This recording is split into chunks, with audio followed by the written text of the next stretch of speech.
البدع والأهواء، أهل البدع العقائدية وأهل البدع السياسية. نقول بيننا وبينكم السلف، بيننا وبينكم الكتب، كان فيقول البدع بيننا وبينكم.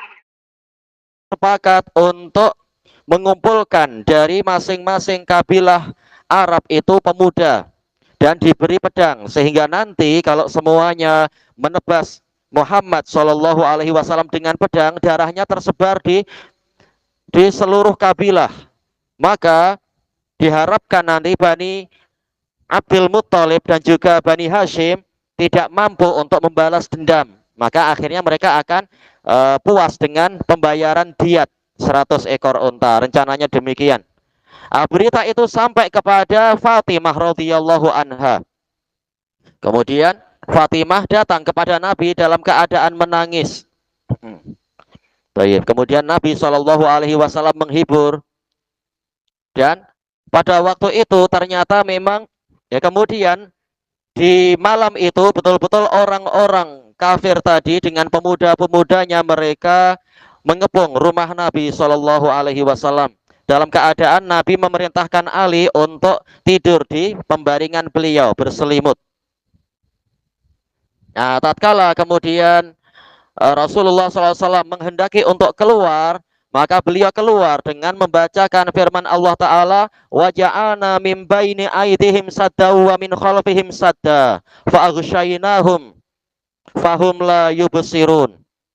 Dan kami jadikan di hadapan mereka itu ada dinding, di belakang mereka juga dinding, kemudian kami liputi mereka sehingga mereka tidak mampu melihat. Pertanyaan masih untuk anak-anak, ini dalam surat apa? Ya? Iya, dalam surat Yasin. Iya, dalam surat Yasin. Tayyib. Kalau Toha itu belakangnya rata-rata apa? Alif layyinah semua. Tayyib kan? Ini ceritanya sahih. Nabi membacakan ayat itu. Kemudian apa? Nabi menaburkan mereka, dengan sebab itu tak mampu melihat Nabi. Padahal Nabi keluar melewati mereka, dan Nabi meletakkan di atas kepala mereka pasir, sambil mengatakan syahatil wujuh, wajah-wajah yang buruk. Setelah itu beliau berangkat menuju ke rumah Abu Bakar As-Siddiq. Setelah itu kemudian mereka pun tersadar, terbangun. Mereka melihat itu Muhammad masih tidur di dalam, padahal itu Ali. Nah, setelah sekian lama baru mereka sadar. Mereka pegang kepala mereka, oh ada pasir. Nah, ini penghinaan. Padahal mereka masih muda. Ternyata penjagaan dari Allah mampu mengalahkan mereka semua. Berarti apakah boleh kalau kita dalam keadaan rasa takut, kemudian dikejar-kejar siapalah, kemudian kita meruqyah diri sendiri dengan bacaan tadi? Boleh, tidak mengapa. Asarnya juga sahih bahwasanya Imam Al-Qurtubi, pengarang kitab tafsir, tatkala beliau dikejar-kejar oleh tentara yang zalim, beliau sembunyi, tak mendapatkan tempat sembunyi. Beliau hanya sampai di padang rumput, maka beliau tiarap, yaitu apa? Merendahkan badannya sambil membacakan ayat itu. Wa ja'alna min baini aydihim sadda wa min khalfihim sadda, dan seterusnya. Maka pasukan berkuda itu pusing-pusing di situ aja, berkeliling di tempat beliau dan tidak mampu melihatnya. Ini penjagaan dari Allah. Ini boleh meruqyah diri sendiri dengan itu. Baik. Kemudian Rasulullah Shallallahu Alaihi Wasallam datang kepada Abu Bakar As-Siddiq dalam keadaan memakai penutup kepala, mutakonni, yaitu memakai penutup kepala. Dan ini cerita ini ada di dalam Sahih Bukhari, untuk cerita ketibaan Abu Bakar ke rumah Rasulullah, ke rumah Abu Bakar itu. Kemudian Rasulullah mengatakan telah tiba waktunya untuk berhijrah. Kemudian Abu Bakar mengatakan, as-suhbata ya Rasulullah, apakah Anda ingin ditemani wahai Rasulullah? Rasulullah mengatakan as-suhbah, iya berteman. Yaitu apa? Engkau menemani. Kemudian Abu Bakar mengatakan, saya telah mempersiapkan 2 ekor unta. Satu untuk saya, ini satu saya berikan untuk Anda. Maka Rasulullah mengatakan, la illa bisaman. Nabi mengatakan, saya tidak mau kecuali ada harganya, yaitu Nabi menjaga kehormatan, beliau ingin membeli. Tapi Abu Bakar tak mau Nabi membeli. Jadi yang ini dermawan, yang itu memang menjaga kehormatan, tidak memanfaatkan kesempatan untuk minta-minta kepada umat, tidak demikian.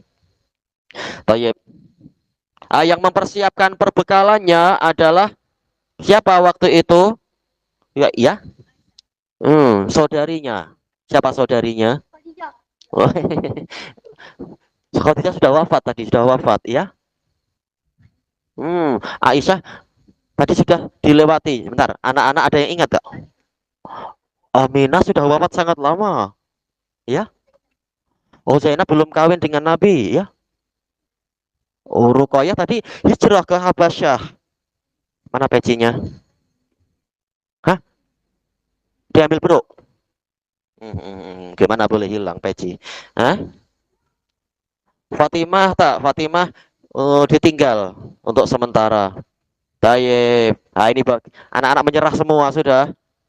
Senang kan? Saudarinya Aisyah, berarti bapak-bapak kot. Ayo Asma. Nah, Asma yang mempersiapkan perbekalan makanan. Ada apa? Ada dua bekas makanan. Nah, karena tali tidak ada, maka beliau membelah jadi dua ikat pinggangnya itu, sehingga dikatakan zatun nitokoin, pemilik dua ikat pinggang. Tayyib. Dan juga yang menyertai Nabi dengan Abu Bakar adalah yaitu Abdullah, saudara dari Aisyah dan Fatimah. Kemudian mereka berangkat sampailah ke main apa ini? Tulis yang baik, atau kalau ada disuruh pewarna di warna itu. Tayyib. Berangkat sampai ke Gunung Hira. Nah, di Gunung Hira itulah ada gua yang terkenal sebagai Gua Hira, itu di gunung memang. Tayyib. Nah, mereka tinggal di sana kurang lebih berapa? 3 malam atau yang seperti itu. Dalam keadaan Abdullah yang menyertai Nabi Shallallahu Alaihi Wasallam di malam hari. Kemudian sebelum subuh dia pulang lagi ke tengah kota untuk mencari berita, barangkali ada perkembangan apa dan sebagainya. Dan dia membawa kambing. Kalau ini riwayat ini di luar Sahih Bukhari, membawa kambing untuk menyertai rombongan itu agar jejak kaki Nabi dan kaki Abu Bakar As-Siddiq disamarkan oleh jejak-jejak kaki kambing. Baik. Di masa itulah maka pasukan dari orang-orang kafir yang dipimpin oleh siapa? Orang kafir waktu itu?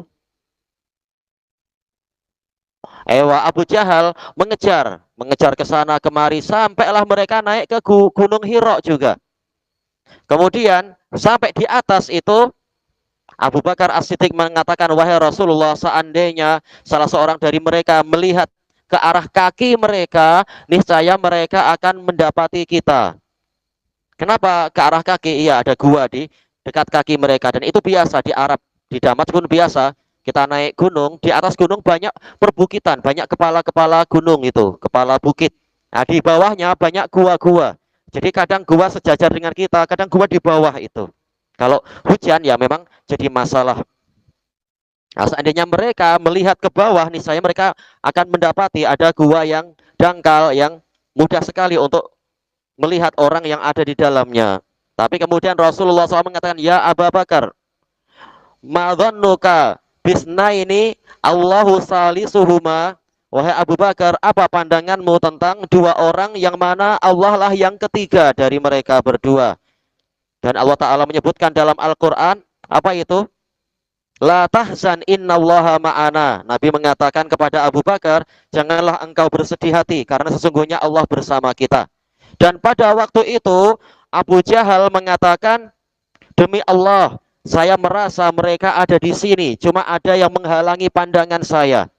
Ini menunjukkan memang mereka pandai, orang-orang Arab, orang-orang tua Arab, mereka memang sangat pandai untuk melihat jejak. Dan nanti insya Allah kalau umur kita panjang, pada waktu awal-awal pembahasan perang apa? Perang Badar juga akan ada bukti yang menunjukkan orang-orang tua Arab itu memang sangat pandai untuk melihat keadaan, pengalamannya banyak.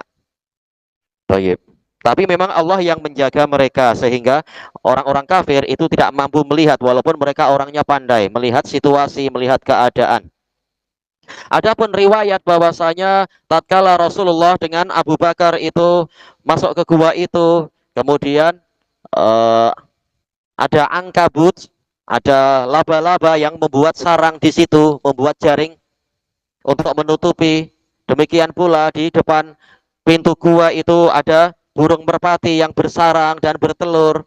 Nah, ini sanadnya lemah semuanya.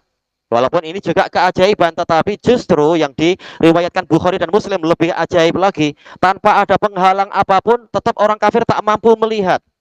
Kalau yang tadi kan, oh wajar juga orang kafir tidak menyangka karena oh ada sarang laba-laba tidak rusak, ada burung merpati bertelur di situ, paling tak ada orang. Ini masih wajar. Tetapi yang aneh adalah tak ada penghalang apapun, mereka tak mampu melihat. Ini adalah kekuasaan Allah Ta'ala, perlindungan Allah Ta'ala untuk mereka. Taib, akhirnya mereka berputus asa dan mereka turun, yaitu orang-orang kafirnya turun dari Gunung Hira tersebut. Kemudian Rasulullah Shallallahu Alaihi Wasallam beliau mengetahui bahwasanya orang-orang kafir akan mencegat mereka di seluruh jalan-jalan yang menghala yang mengarah ke Madinah. Mereka tahu akan Rasulullah dan Abu Bakar akan pergi ke Madinah, maka mereka menghalang di semua lorong dan Rasulullah paham itu. Makanya Rasulullah SAW sengaja mencari jalan yang jauh berpusing ke pesisir pantai, pantai Arab, lewat jalan yang sangat jarang dijumpai orang-orang di situ, jarang ditempuh.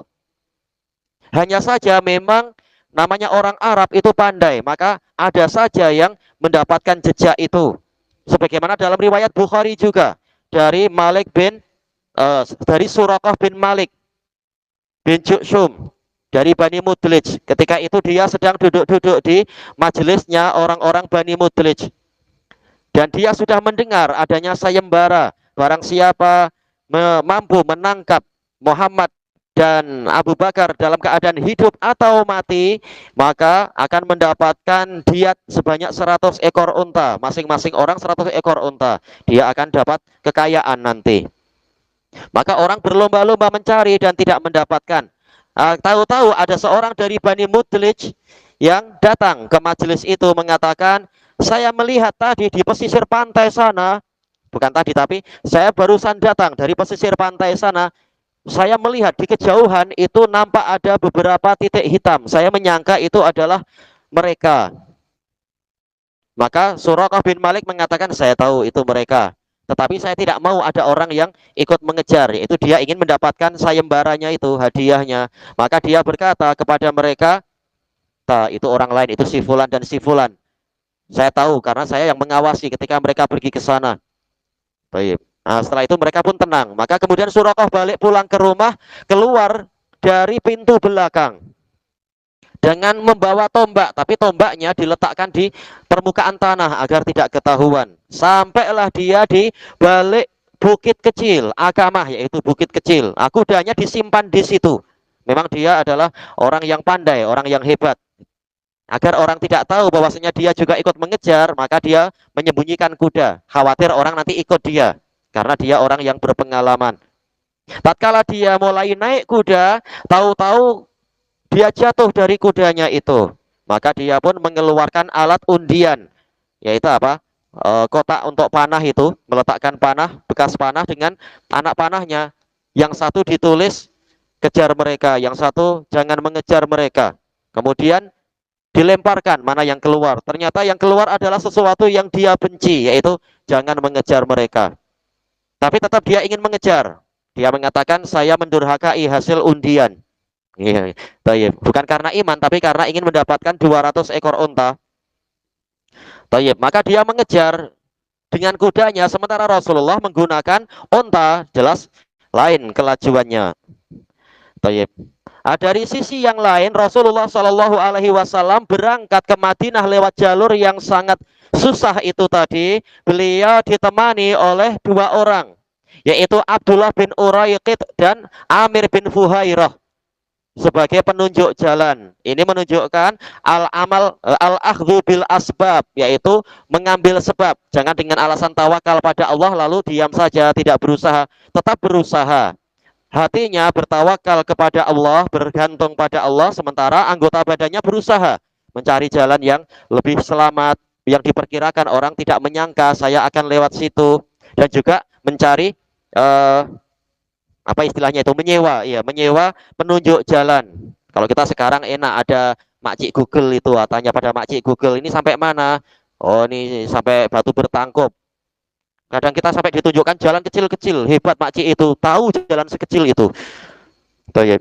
Kita tak pernah ke situ, dia sudah pernah jalan sana sini makcik itu. Ini Rasulullah SAW menyewa Abdullah bin Uraiqi dan Amir bin Fuhairah. Toyib. Tatkala mereka sampai di, yaitu di tengah hari, sampai di suatu gurun pasir, mereka bernaung di sebongkah batu yang besar yang memiliki tonjolan dan memiliki apa? Bayang-bayang untuk bernaung. Kemudian Abu Bakar As-Siddiq membersihkan tempat itu. Setelah itu membiarkan Rasulullah SAW untuk tidur di situ. Mengatakan, tidurlah wahai Rasulullah, saya yang akan melindungi Anda dari sekeliling. Tayyib. Nah, nanti kalau ditanya tak boleh jawab, malulah. Tayyib. Kemudian datanglah seorang penggembala kambing milik penduduk Makkah, membawa kambing-kambing, mengatakan, Abu Bakar bertanya, wahai gulam, kamu milik siapa? Oh, saya milik penduduk Makkah. Ini kambing-kambing, ada yang punya susu tidak? Oh, ada. Boleh diperah tidak? Boleh. Kata Al-Hafidz Ibnu Hajar, ada kemungkinan, yaitu Abu Bakar orang pengalaman, beliau paham tradisi orang Arab. Beliau tahu bahwasanya biasanya para pemilik kambing dan orang Arab, mereka sejak zaman jahiliyah memang sangat mengutamakan kedermawanan. Makanya beliau tahu di antara kambing-kambing yang punya susu biasanya akan ada kambing yang memang dipersiapkan untuk sedekah atau hadiah. Jadi ini bukan dalam bab minta-minta, tapi memang mengambil manfaat dari sesuatu yang dipersiapkan, memang sudah disediakan bagi pemiliknya, oleh pemiliknya. Ini tidak mengapa. Toyib. Nah, kemudian dikasih airnya masih susunya masih panas. Kemudian Abu Bakar mencampurkan dengan air biar agak suam, tidak panas-panas. Dan dia tidak suka untuk membangunkan Nabi. Dia tunggu sampai Nabi bangun. Nah, kebetulan Nabi terbangun. Kemudian diberi minum oleh Abu Bakar As-Siddiq. Setelah itu Abu Bakar mengatakan, wahai Rasulullah, ini tiba waktunya untuk berangkat. Iya. Maka mereka pun berangkat lagi di tempat yang susah dan tidak disangka, karena memang perjalanannya bukan ke Madinah itu. Jalurnya bukan jalur ke Madinah sebenarnya, tapi nanti akan berpusing sampai ke Madinah. Ternyata tatkala mereka sedang naik unta itu, Abu Bakar melihat ke belakang. Ternyata ada apa itu? Debu yang mengepul. Abu Bakar mengatakan, wahai Rasulullah, kita dikejar. Rasulullah mengatakan, la tahzan innallaha ma'ana. Jangan engkau bersedih hati karena sesungguhnya Allah bersama kita. Dari cerita Suraqah ini semuanya dalam Sahih Bukhari dan Muslim. Suraqah mulai mendekat dan dia mendengar bacaan Nabi. Jadi tatkala Nabi naik kendaraan, beliau rajin membaca Quran. Bukan malah apa? Malah menyanyikan lagunya apa itu? Cik Siti itu, Siti siapa entah itu. Tak, bukan demikian. Kalau nyanyi-nyanyi gimana akan menang? Seperti yang disebutkan oleh Imam Ibnu Utsaimin rahimahullah, kalau rajin maksiat gimana akan menang? Dahulu kala pasukan Jordan mereka bernyanyi-nyanyi dengan lagunya siapa itu? Ummu Kulsum, penyanyi itu yang terkenal itu di masa itu. Dan menyanyikan, besok kita akan mengalahkan Tel Aviv dan kita akan mengundang biduan Ummu Kulsum untuk bernyanyi di sana dengan kemenangan kita. Sampai sekarang tak menang-menang, sampai mati Ummu Kulsumnya. Ummu Kulsum mati kena kanker tenggorokan. Rasulullah tidak bernyanyi, tetapi banyak membaca Al-Quran agar Allah Ta'ala menolong, memberkahi dan seterusnya. Jadi sambil naik kendaraan, sambil baca Quran dan seterusnya. Mungkin apa? Tikir-tikir setiap hari itu, atau bacaan Quran tiap hari, apa yang disunahkan dibaca tiap hari? Surat Al-Muluk atau surat apa? Iya, Al-Kahfi, betul. Tayyib.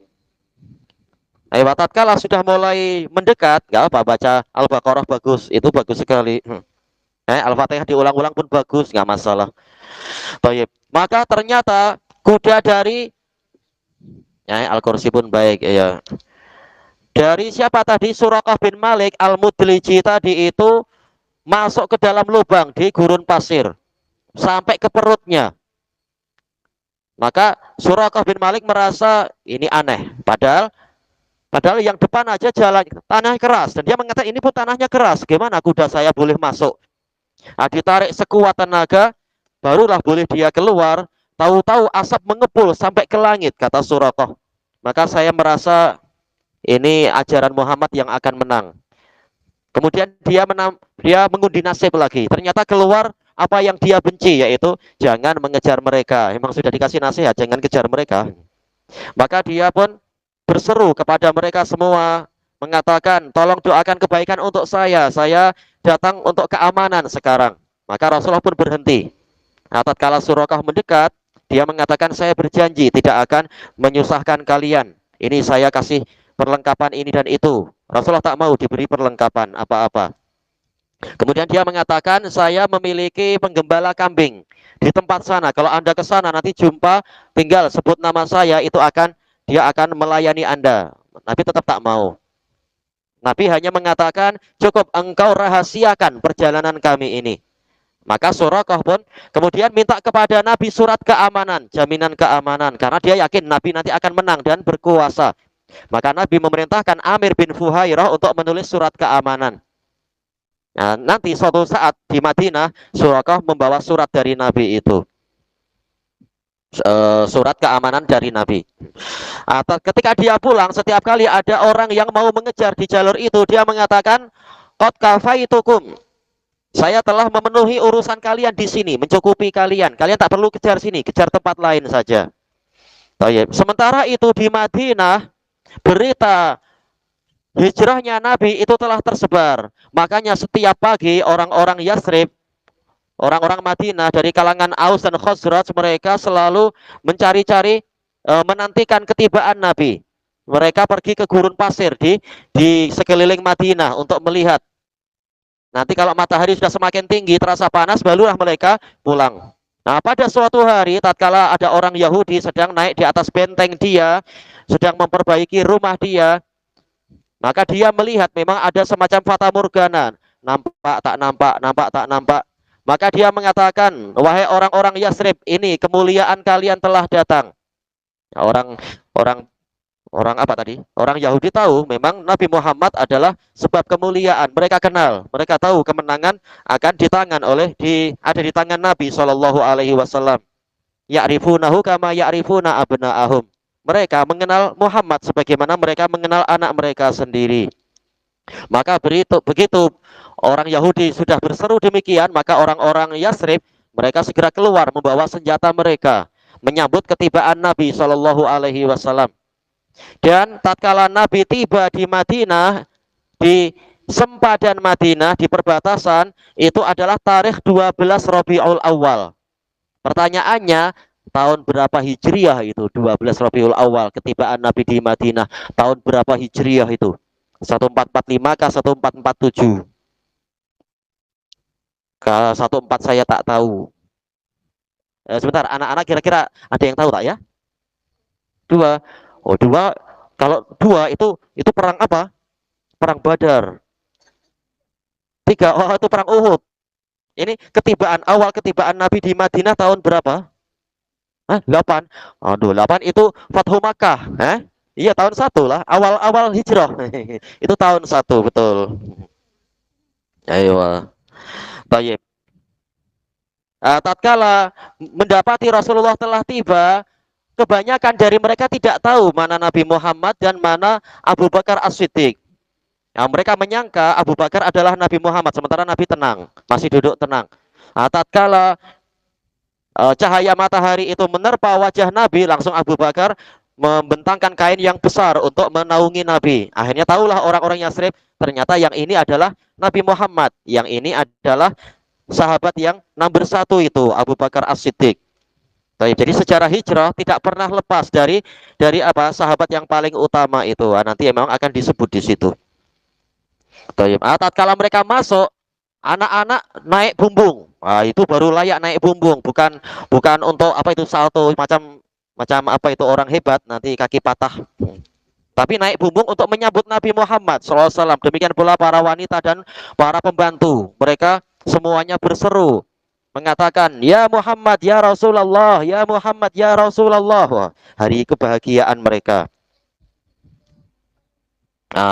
Awas besok ingat. Tahu-tahu besok calar lagi. Orang-orang serumah semuanya bising-bising, makin kurang handsome-nya, calar-calar. Baik.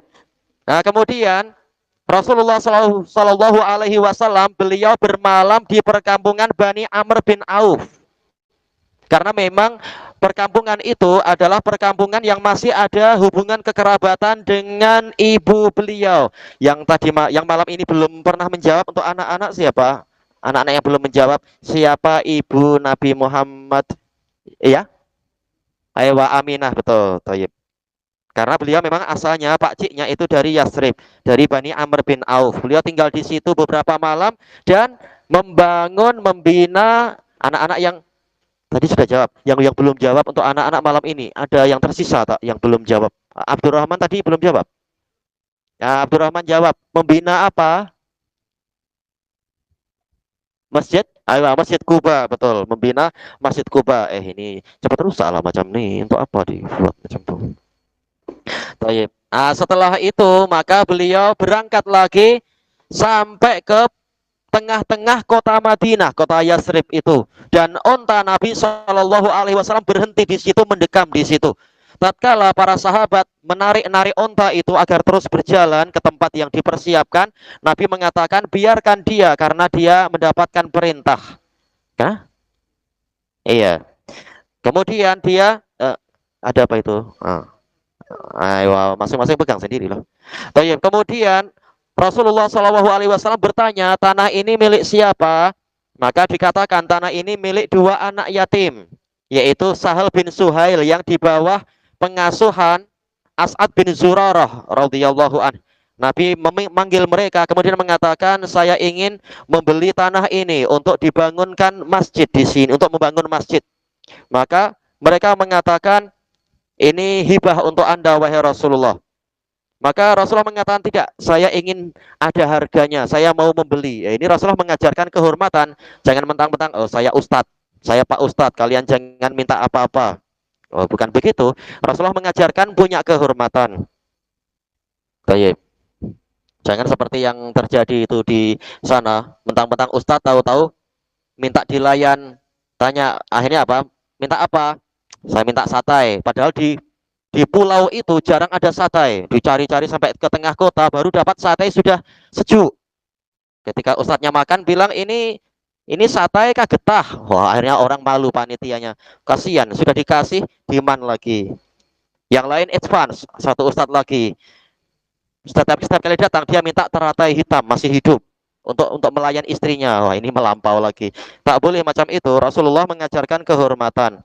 Tidak minta-minta. Rasulullah berusaha membeli, tapi memang mereka para sahabat tidak mau untuk Rasulullah membeli. Mereka mengatakan tidak, demi Allah ini adalah hibah.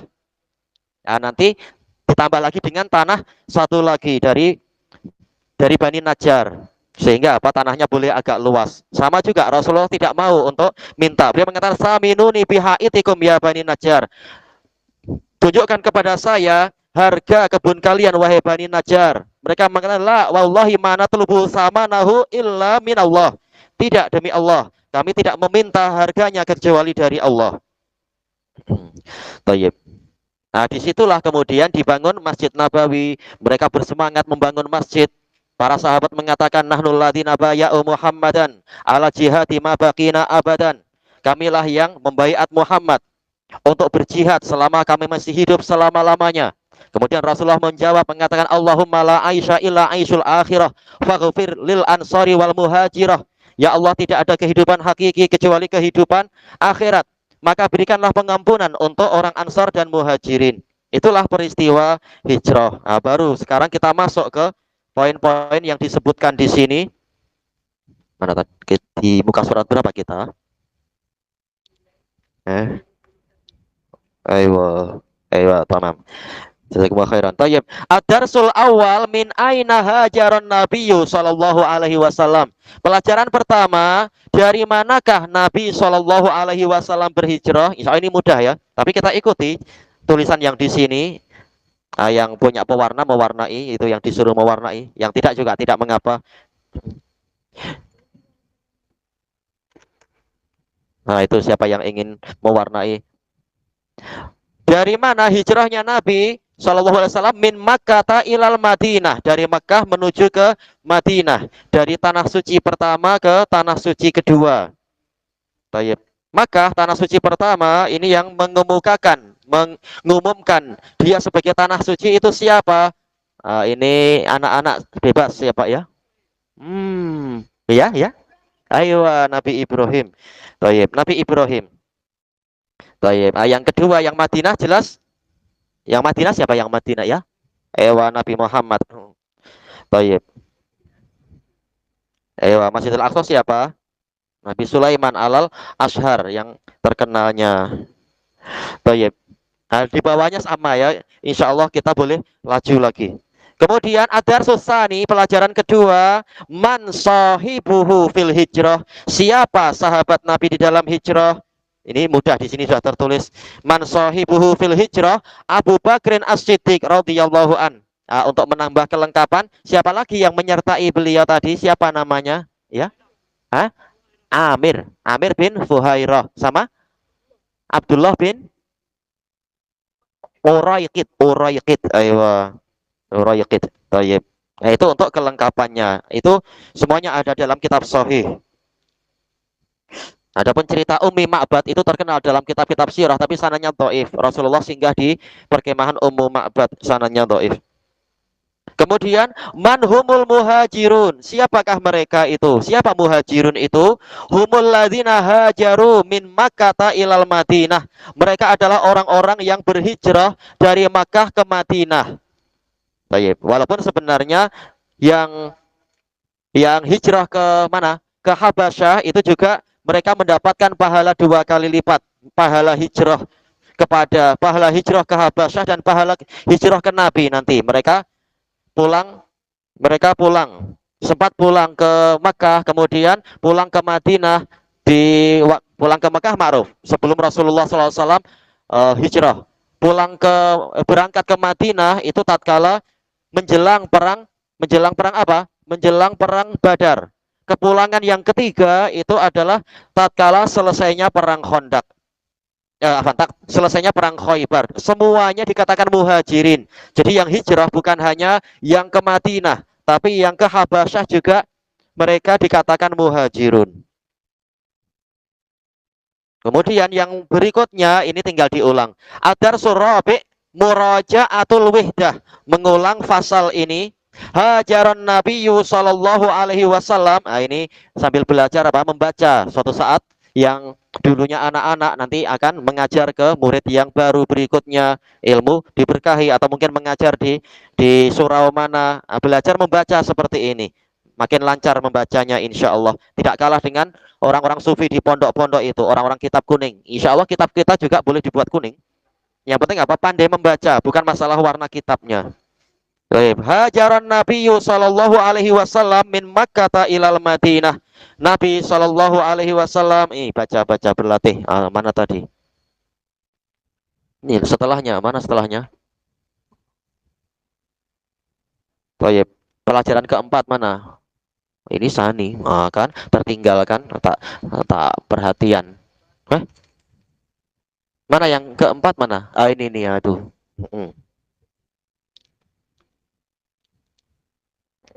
Ayo baca, tengok sambil membaca. Baik.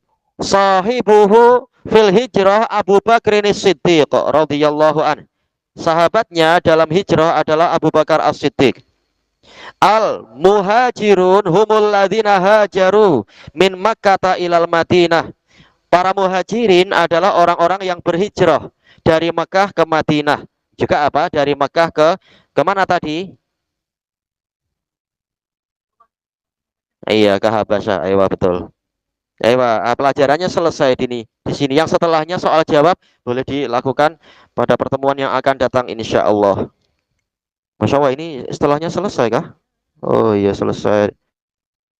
Masuk ke apa setelahnya ini? Masuk ke itu buku jilid kedua. Cuma dia dikatakan mustawasani, iya jilid kedua betul, level kedua. Tayyib. Ilahuna wallahu a'lam. Subhanakallahumma wa bihamdika la ilaha illa anta astaghfiruka wa atubu ilaik. Iya. Iya makanya kita insya Allah nanti dipersiapkan. Filenya sudah ada belum ya? Oh belum. Insya Allah nanti anak kirimkan. Tayyib. Subhanakallahumma wa bihamdika la ilaha illa anta astaghfiruka wa atubu ilaik. Walhamdulillahi rabbil alamin. Jazakumullahu khairan. Wa iyyakum.